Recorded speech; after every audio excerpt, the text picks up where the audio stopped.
Hello mga kaigma, kamusta po ang lahat? Ayan, kakaligo ko lang, tas dyan nilagay, tinaas ko lang yung buhok ko, pero parang gusto ko siyang tanggalin kasi sumasakit yung buhok ko kapag basa siya, tapos nakataas. Ayan. Oh, alright. Well, how do I look?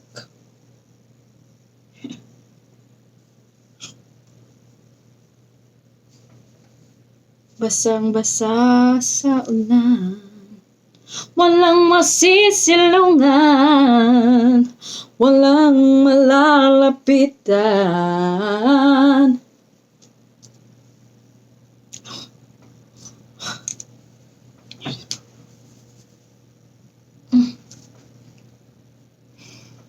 Oh well. Whatever. Ayan. Okay. Bahala na guys. Ayan. Anyway, wag na nating patatagalin pa kasi gusto ko nang i-discuss yung number 7. So, number 7. So, click the link below for the first 6 signs of covert narcissistic personality. So now we're going to discuss number 7. So, number 7 is a tendency to hold grudge or pagtatanim ng sama ng loob. Okay, so when they believe someone's treated them unfairly or they might feel furious but say nothing at the moment. Diba? Sabi ko nga sa inyo, covert. So, palihim silang gumagalaw. Hindi na lang yan pinapahalata. Alright? So, kapag galit sila sa'yo, secret lang. Pero antay-antay ka lang, ganon.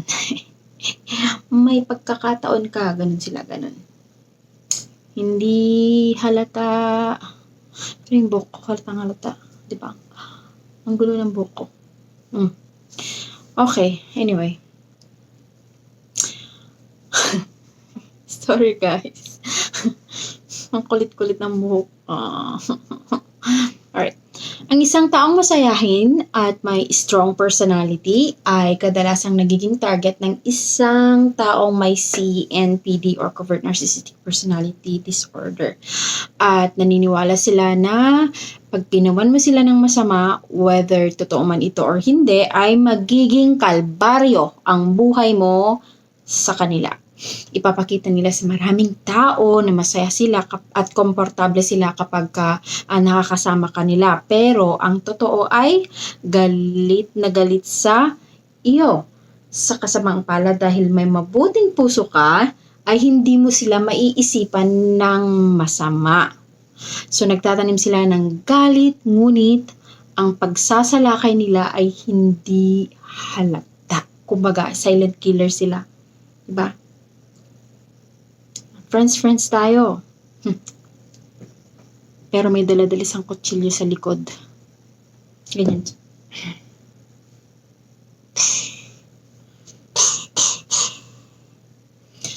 Ang nagbibigay sa kanila ng kasiyahan ay ang makita nilang hindi ka masaya at yung mahina ka.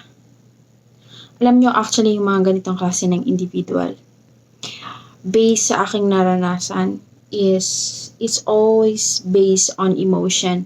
They are emotionless. And so, they want emotion from people.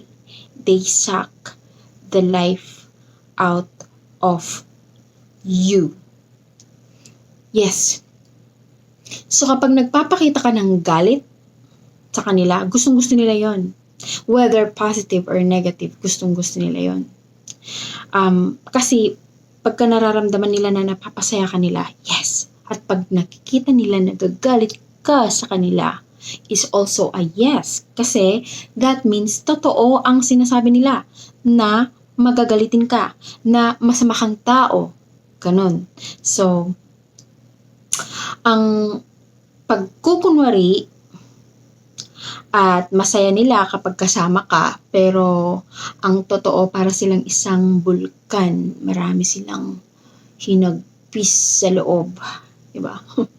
At lalabas na lang kapag gusto na nilang lumabas. O, diba? Yung lava, diba? Diba? Nakakamatay yon, diba? O, diba? Maraming nasisirang bahay, tao, ayan. So, ganun. Yun yung goal nila. Gusto nilang magkagulo-gulo ang lahat-lahat. They wanna make drama. Drama, drama. At kapag lumabas na nga ito, ay nakakasira ito sa madaming tao sa paligid. Gagawin nila lahat ng kanilang kayang gawin para lang makuha ang kanilang gusto. Basta yung gusto lang nila. Alright? Wala silang tunay na kapayapaan at ang bawat pangyayari ay palihim na inoobserbahan at masusing inaaral kaya tinawag itong covert. Silent killer. Okay, so yung mga tao na may trauma sa mga ganitong tao, minsan nagpapakamatay sila kasi hindi nila kinakaya yung trauma, yung pain. Ayan. But if you are a strong person and you know your worth at alam mo kung ano ang halaga mo, 'di ba? Hindi mo kailangang kiluhin ang sarili mo para malaman mo kung magkano ang halaga mo. Ano ka? Baboy? Joke lang. Nakakain ko lang kasi ng pork belly. Ang sarap kasi ng pork belly, guys. Nakita nyo ba yung video ko? Panoorin nyo yun. Instead, they are more likely to wait for an ideal opportunity to make the other person look bad or get revenge in some way. Yes. Ano sila? Kaya sila tinawag, di ba meron yung, na-discuss ko na to, yung pasibong pagsalakay is, mahinahon na pagsasalakay. So, kunwari, hindi halata talaga kasi magiging ano siya parang magkakaroon ka ng ilusyon na parang, bakit parang galit sa akin tong taong to? Ganyan. Tapos pagka nasa madaming tao, okay naman siya, tas tawa ng tawa, ganyan. Tapos parang close naman kayo, 'di ba? Kahit na hindi naman kayo talaga close, 'di ba? Parang ganon. And then bigla na lang kapag nakita mo siya sa daan, bigla kanyang hindi papansinin. Hindi kanya kilala. Yung parang ganon. Parang kilala ko siya, parang nakikita ko siya sa ano. Parang nakikita ko siya every Sunday pero parang bakit hindi niya ako kilala? Parang gano'n. Basta, hindi mo sila maiintindihan kasi, ayun na nga, kaya tinawag siyang, disorder. Personality disorder. Di ba parang ako may parang disorder dito? Di ba? Yung buhok ko disordered, ganyan.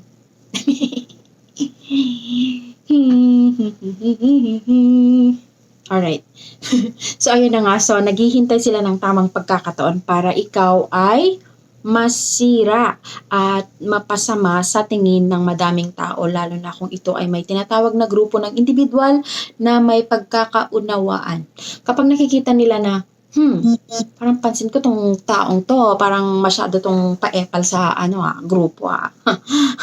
Teka nga, tanggalin ko nga siya dito. Parang ako lang yung masaya, ganun. Ganun nga. Pero hindi mo yun alam. Malalaman mo na lang yun kapag huli na ang lahat, 'di ba? Sorry ka na lang, ganun. So, this revenge might be subtle or passive-aggressive. For example, they might start a rumor. So, they sabotage you. They sabotage your work, 'di ba? Sasabotahin, tama ba? Isasabotahe ka nila. Ang daming sinabi. isasabotahe ka nila at gamit ang masusing pamamaraan at taktikang pasibong o mahinahong pagsasalakay para hindi mahalata ng mga tao ang kanyang maitim na binabalak. Ang isa sa mga ito ay maaaring pagsabotahe sa, yun na nga, sa inyong trabaho o anumang bagay na nagbibigay sa iyo ng kasiyahan. Yes, if they know that if they know that you love people, they will make you hate people. If they know that you love to sing, they will make you hate to sing. If they know that you love to go to church, they will make you hate to go to church. Kasi sila,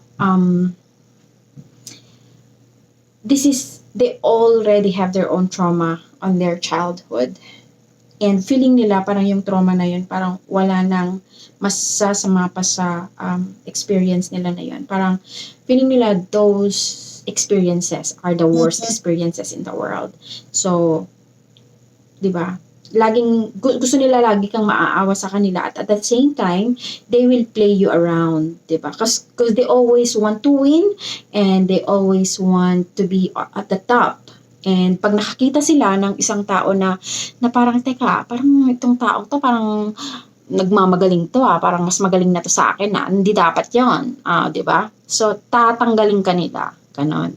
Tatanggalin ka nila, kumbaga sa isa kang painting, ganon, lalagyan ka kanila ng bagong painting, tapos kulay itim.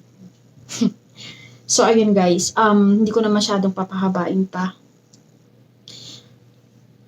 Kasi meron pa akong i-discuss na 3 pa, diba? Diba? Ang saya-saya. Alright guys, well, don't forget to subscribe, to like, to comment, and share. And I'm going to make another video. I'm going to make it quickie for everybody. Alright, don't forget to subscribe, like, comment, good things only. Okay? Ang comment ng pangit ay pangit din. And share. Share naman. Oy, ha? Okay. Bye!